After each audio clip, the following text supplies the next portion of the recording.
Hola a todos, bienvenidos nuevamente al tercer módulo del curso de autoconocimiento. Bueno, hoy vamos a hablar de el ego. ¿Es el autoconocimiento el conocimiento del ego?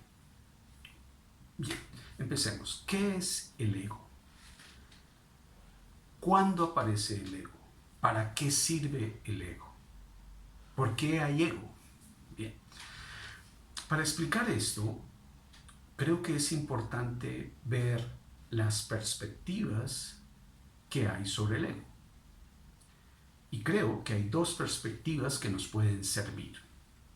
La perspectiva oriental, es decir, la perspectiva de la filosofía oriental o del pensamiento espiritual oriental, y la perspectiva occidental, que es prácticamente la más cercana a nosotros.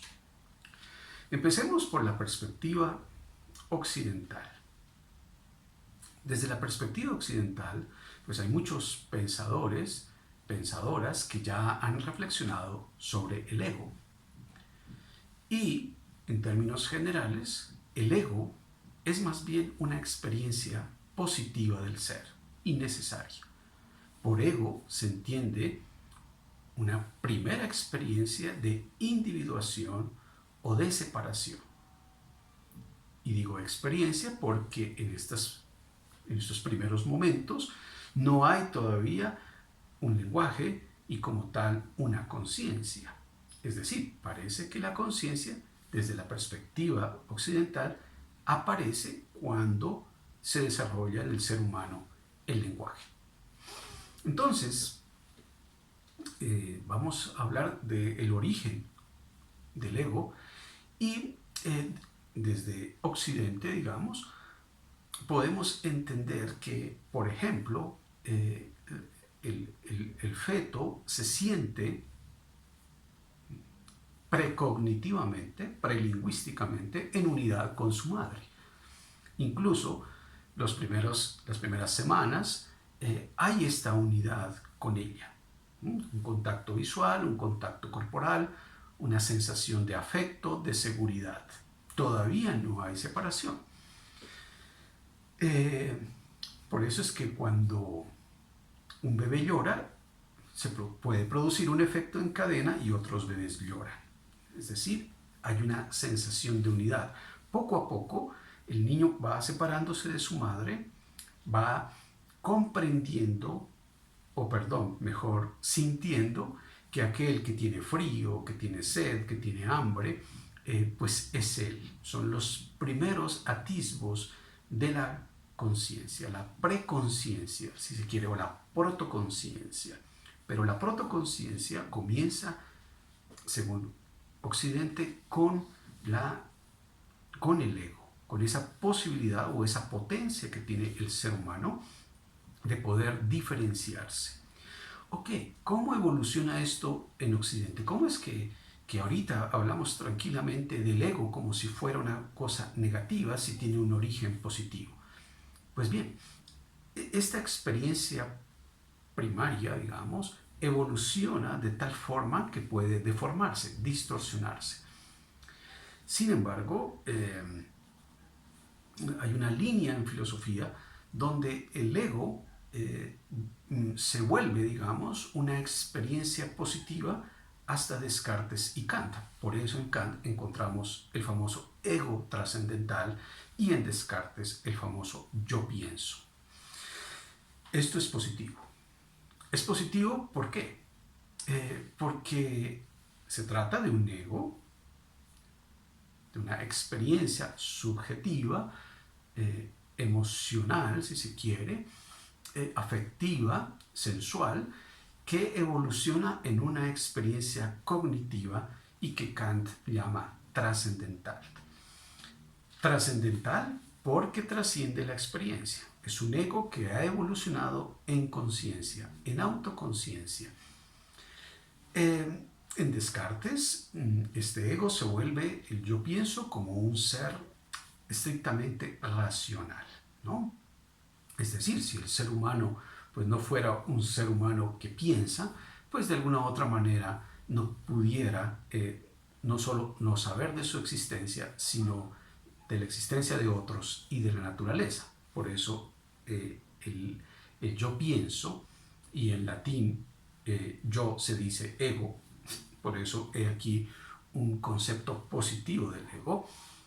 Y si yo no tuviera este ego, este ego racional, pues sencillamente aquello que acontece no tendría nada que ver conmigo.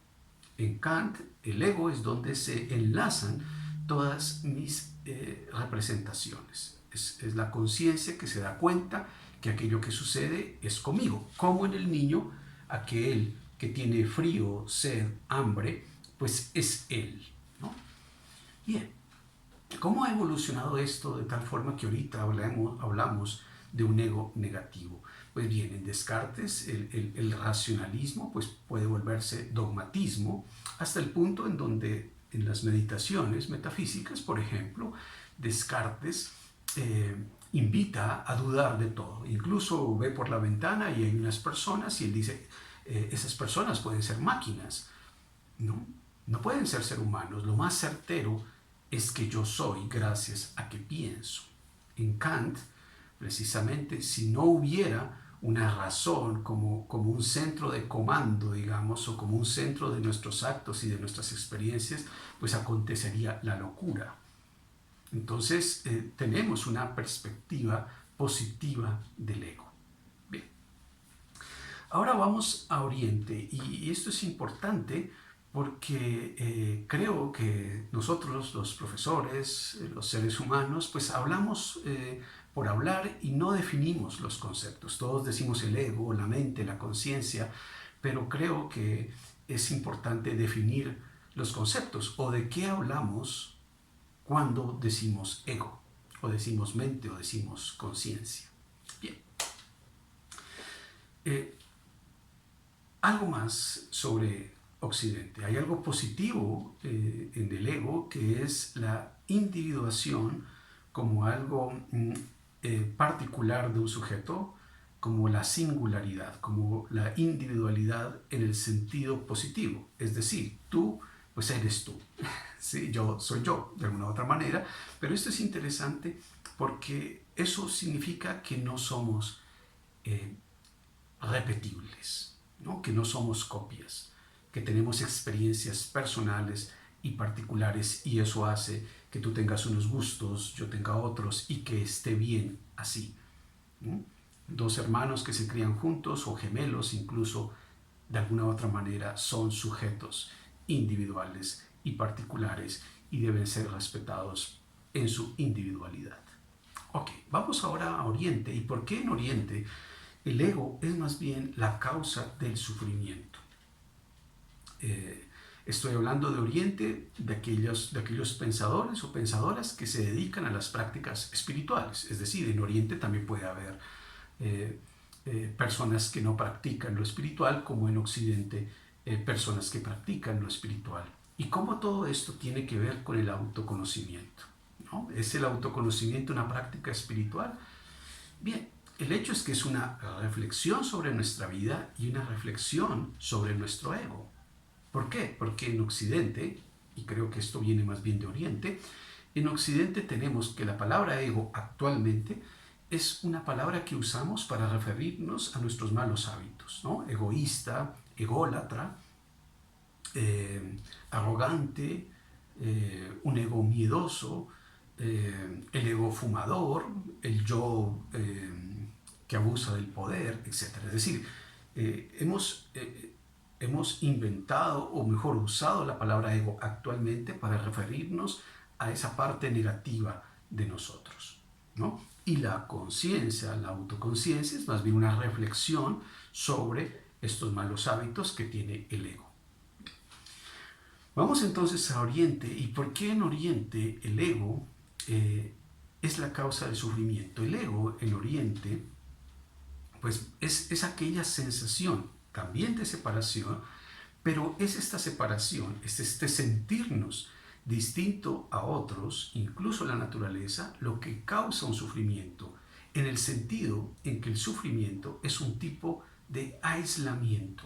Es decir, hay tristeza, depresión, infelicidad, incluso arrogancia o despotismo, porque no estamos unidos al otro, porque no comprendemos a lo otro, que en este caso puede ser la naturaleza.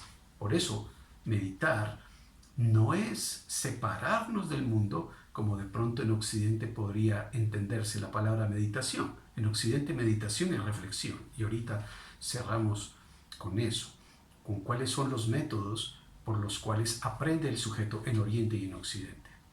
Oriente es más bien una cultura del silencio y la meditación es una práctica silenciosa. En Occidente la meditación es más bien una práctica reflexiva, racional, intelectual, ¿no? Por eso hay muchos libros en Occidente. En Oriente los tratados budistas, digamos, o de autoconocimiento son más bien pocos y sencillos y tienen que ver más con la práctica. En Occidente más bien con la teoría y en fin. El hecho es que en Oriente el ego es esa sensación o esa experiencia de separación que tenemos con los demás y con la naturaleza. Ahora sí, este ego es negativo y de alguna u otra manera habría que, no llamemos destruirlo, sino más bien conocerlo, sino más bien integrarlo. El ego, tanto en Oriente y en Occidente, tiene una función particular, que es la función de separarnos. Y parece que esta función es positiva. Es decir, no podemos, tanto en Oriente como en Occidente, digamos, qué sé yo,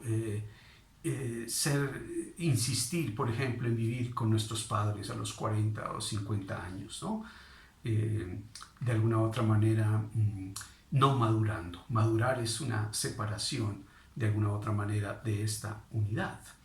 Y la unidad es más bien una experiencia espiritual. Bien, ahora sí, cerremos con el método de conocimiento tanto en Oriente como en Occidente. Y cómo esto tiene que ver con el ego o por qué el ego está metido en estas formas de conocimiento. Bien, el método occidental es un método aristotélico, es un método lógico. Por eso cuando vamos a Oriente hay cosas que no entendemos, ¿no? Por ejemplo, si estoy en una práctica meditativa y un monje o una monja pues señala un objeto, qué sé yo, un vaso, y dice, esto no es un vaso. Sin embargo, es un vaso. Ok, es otra lógica. En Occidente esto no puede suceder. Y estoy hablando del principio de no contradicción de Aristóteles o del principio del tercer excluido. Es decir, una cosa es una cosa determinada, ¿no? El método aristotélico en este caso es el método que no permite esta contradicción. Y la contradicción es una forma para decir que algo no es verdadero.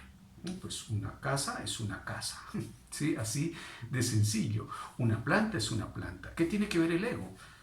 Y ya no solo el ego primario, digamos, sino más bien cuando el ego evoluciona en conciencia, en autoconciencia, por medio del lenguaje y la memoria y otras experiencias psicológicas y biológicas, ¿no? Entonces, pues que el ego se encarga de separar, de distinguir por medio de la mente, si quieren, de clasificar por medio del lenguaje, de diferenciar. En cambio, en Oriente, lo opuesto al ego sería la conciencia, que es la que se encarga de unir. Entonces, si se dan cuenta, mientras la conciencia une, el ego separa. Bien, entonces son dos métodos de conocimiento del mundo, pero es muy importante que entendamos esto para tener claro qué es el ego o cuando mencionamos el ego, de qué estamos hablando. ¿Ok? Bueno, es solo una aproximación. Espero sus preguntas. Muchas gracias por ver este video, por seguir el curso y hasta pronto.